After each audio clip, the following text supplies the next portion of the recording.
ভর্তাটা আমার রেডি হয়ে গেছে। এই দেখুন আমি দুটো ভাজা লঙ্কা দিয়ে পরিবেশনও করে দিচ্ছি, আর 3টে কাঁচা লঙ্কাও দিলাম।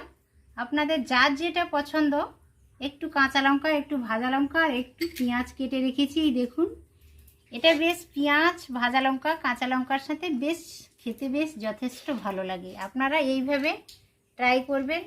আর যে কোনো ভর্তাতে উপর থেকে একটু সরষের তেল যদি দেওয়া যায়, তাহলে আমার তো মনে হয় না যে এরকম ভর্তা যদি পাতে থাকে তাহলে আর অন্য কিছু লাগবে।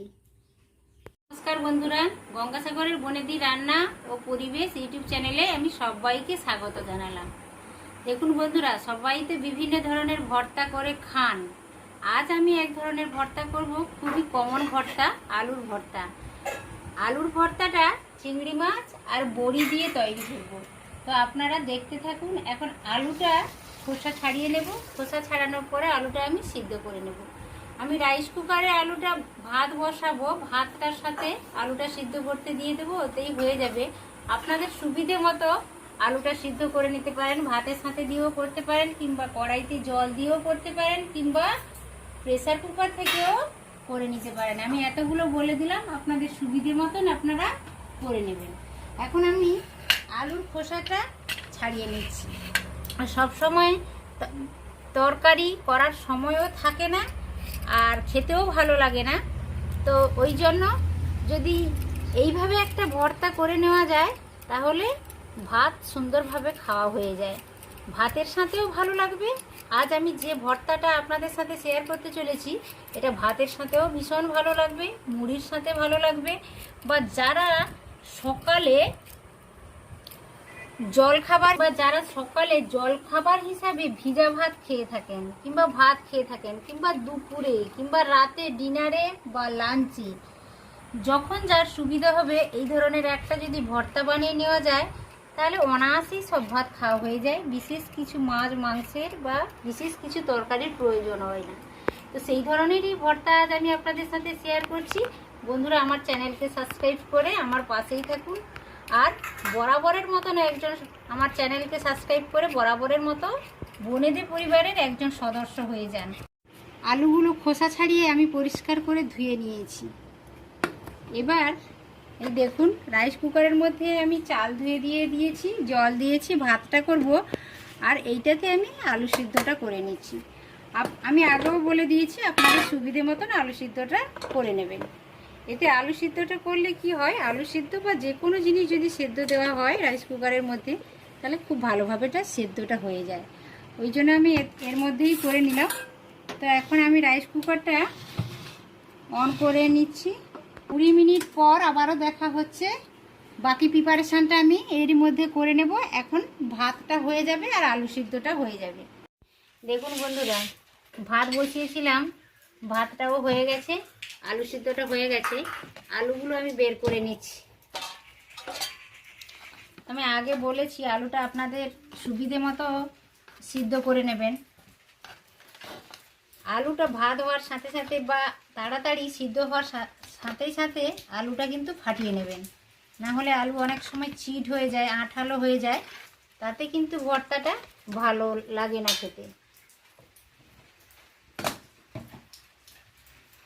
এর সাথে দু একটা ভাত ছিল, আমি ভাতটাকে সরিয়ে নিচ্ছি। আপনাদের কাছে যদি কোনো ম্যাশার যন্ত্র থাকে, তাহলে ওটা দিয়েও ম্যাশ করে নিতে পারেন। আমার কাছে যেহেতু ম্যাশার যন্ত্রটা নেই, ওই জন্য আমি ভাত নেওয়া হাতা দিয়ে এইভাবে একটু ম্যাশ করে নিলাম। আলুটা তাড়াতাড়ি ফাটিয়ে নিলে এইভাবে বা ম্যাশ করে নিলে, তাহলে হয় কি, একটু ঠান্ডা হয়ে যাবে, আলুটা শক্ত টাইট টাইট একটা ভাব থাকবে, সেটা খেতে বেশ ভালো লাগে। ওই জন্য আলুটা কুক হয়ে যাওয়ার সাথে সাথে এইভাবে আপনারা ফাটিয়ে নেবেন।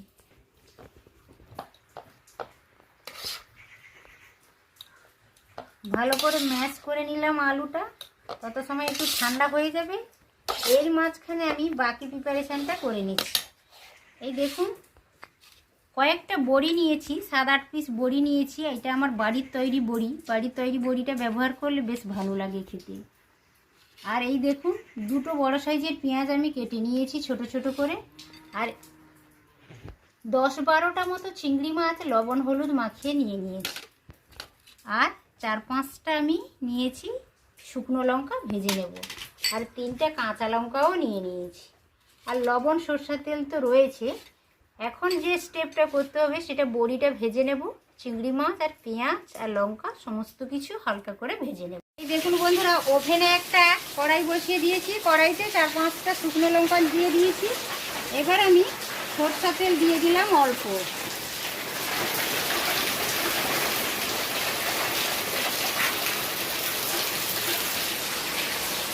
এই শুকনো লঙ্কাটায় যদি অল্প লবণ দিয়ে ভেজে নেওয়া যায়, এই দেখি অল্প যদি লবণ দিয়ে ভেজে নেওয়া যায় তাহলে লঙ্কাটা বেশ মুচমুচে হয়। তো সেই জন্য আমি অল্প লবণ ব্যবহার করলাম। লঙ্কাটা লবণ আর সরষে তেলের মধ্যে নেড়ে চেড়ে ভালো করে নামিয়ে নেব। দেখুন লঙ্কাটা ভেজে আমি তুলে নিয়েছি। এর পরের স্টেপ হচ্ছে বড়িটা ভেজে নেব।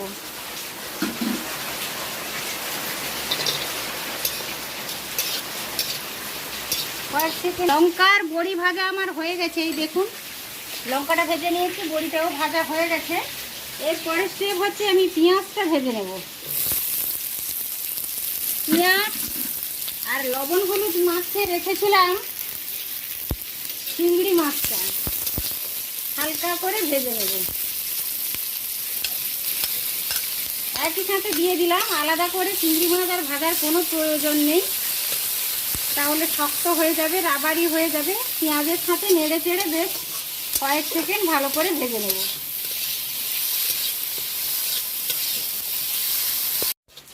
এই দেখুন বন্ধুরা, পেঁয়াজ আর চিংড়ি মাছ হালকা লালচে করে আমি ভেজে নিয়েছি। এবার বাটিতে তুলে নিচ্ছি। এটা বেটে নেব। আপনারা চাইলে মিক্সি থেকেও বেটে নিতে পারেন, কিন্তু আমি শিলনোড়াতে বাটবো। আমার পার্সোনাল ব্যাপার, শিলনোড়াতে বাটলে খুবই ভালো লাগে খেতে। তো আপনাদের যে রকমটা সুবিধা হবে আপনারা সেইভাবে করে নেবেন। বড়িটা ভেজে এনেছি। বড়িটা আমি শিলনোড়াতে হালকা করে গুঁড়ো করে নেব। আপনারা চাইলে মিক্সি থেকেও হালকা করে বেটে নিতে পারেন, কিংবা কারোর কাছে যদি হামাদস্তা থাকে ওতেও গুঁড়ো করে নিতে পারেন। গুঁড়োটা এমনভাবে করবেন যেন বেশি ডাস্ট না হয়ে যায়, হালকা যেন গোটা গোটা থাকে। তো প্রথমত আমি শিলের মধ্যে নিয়ে নিলাম ভাজা বড়িটা, এটা গুঁড়ো করে নেব। আর চিংড়ি মাছ আর পেঁয়াজ করে ভেজে এনেছি, এটাও আমি শিলে বেটে নেব। আর লঙ্কা ভাজা তো রয়েছে,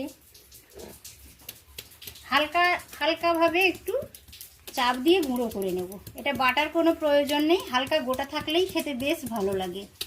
আপনারা এইভাবে ট্রাই করে একবার দেখবেন আর কমেন্টের মাধ্যমে আমাকে জানাবেন কেমন হয়েছে। এই দেখুন এইভাবে যে দানা দানা রয়েছে একটু বড়িটা, এইভাবে দানা দানা থাকলে খুব ভালো লাগে। দানাটা যখন মুখে পড়ে না তখন বেশ সুন্দর লাগে। বড়িটা হয়ে গেল, ডাস্ট করে নিয়েছি, মোটামুটি হালকা গোটা রেখেই করেছি। এর পরের স্টেপ হচ্ছে চিংড়ি আর পেঁয়াজ করে আমি ভেজে এনেছি হালকাভাবে লালচে করে, এটা এবার বেটে নেব।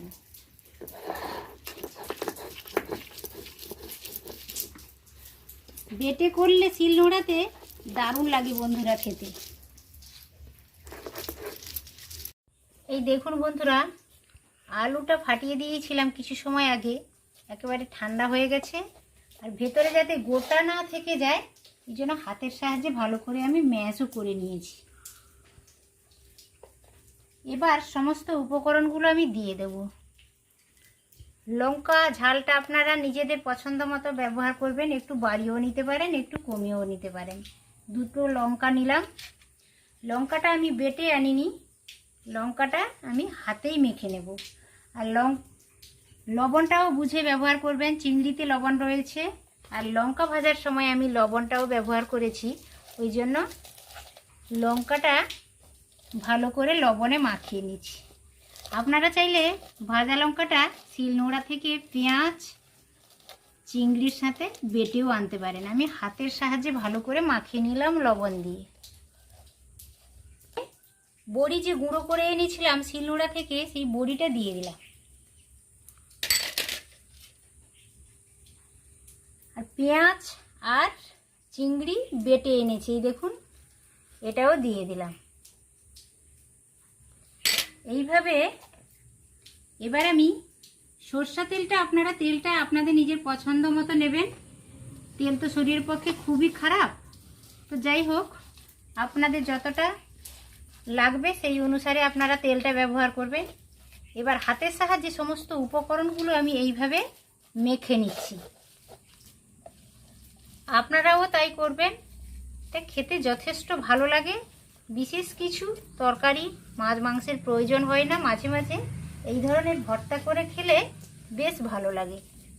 দেখুন এরই গন্ধে যেন ভাত চলে যাবে মনে হচ্ছে, এত দারুণ একটা সুন্দর গন্ধ বেরিয়েছে। বেশিরভাগ ভর্তাতে বন্ধুরা রসুন ব্যবহার করা হয়। ভর্তাতে রসুন ব্যবহার করলে বেশ ভালো লাগে খেতে। আপনারা চাইলে এই ধরনের ভর্তাতেও হালকা রসুন ব্যবহার করতে পারেন, কিন্তু আমি ব্যবহার করলাম না। তার কারণ হচ্ছে বড়ির ফ্লেভারটা যাতে ভালো আসে, ওই জন্য আমি রসুনটা ব্যবহার করলাম না। তো আপনারা চাইলে অল্প রসুনও ব্যবহার করতে পারেন, কোনো অসুবিধে নেই। একেবারে ভর্তাটা আমার রেডি হয়ে গেছে খাওয়ার জন্য। খুব বাড়িতে থাকা অল্প উপকরণের সাহায্যে চটজলদি এটা বানিয়ে নেওয়া যায়। খেতে তো যথেষ্ট ভালো লাগে, আপনারা দেখেই নিশ্চয়ই বুঝতে পারছেন। ভর্তাটা আমার রেডি হয়ে গেছে। এই দেখুন আমি দুটো ভাজা লঙ্কা দিয়ে পরিবেশনও করে দিচ্ছি, আর 3টে কাঁচা লঙ্কাও দিলাম। আপনাদের যার যেটা পছন্দ, একটু কাঁচা লঙ্কা, একটু ভাজা লঙ্কা, আর একটু পেঁয়াজ কেটে রেখেছি। এই দেখুন এটা বেশ পেঁয়াজ, ভাজা লঙ্কা, কাঁচা লঙ্কার সাথে বেশ খেতে বেশ যথেষ্ট ভালো লাগে। আপনারা এইভাবে ট্রাই করবেন। আর যে কোনো ভর্তাতে উপর থেকে একটু সরষের তেল যদি দেওয়া যায়, তাহলে আমার তো মনে হয় না যে এরকম ভর্তা যদি পাতে থাকে তাহলে আর অন্য কিছু লাগবে। ভিডিওটা কেমন লাগলো বন্ধুরা? আলু চিংড়ি মাছ আর বাড়িতে তৈরি বড়ি দিয়ে আলুর ভর্তা। তো এইভাবে আপনারাও ট্রাই করে দেখবেন। আশা করি ভিডিওটা আপনাদের সকলেরই ভালো লেগেছে। আর যদি ভালো লেগে থাকে তাহলে ভিডিওতে অবশ্যই একটি লাইক দেবেন, পরিচিতদের মধ্যে শেয়ার করবেন, আর ছোট্ট ইউটিউবারের চ্যানেলটি সাবস্ক্রাইব করে রাখতে ভুলবেন না। আবারও দেখা হচ্ছে পরের ভিডিওতে, পরের কোনো রেসিপির সাথে। আজকের মতো ভিডিওটা আমি এখানেই বন্ধ করলাম, বিদায় নিচ্ছি আজকের ভিডিও থেকে। আপনারা সকলে সুস্থ থাকুন, ভালো থাকুন।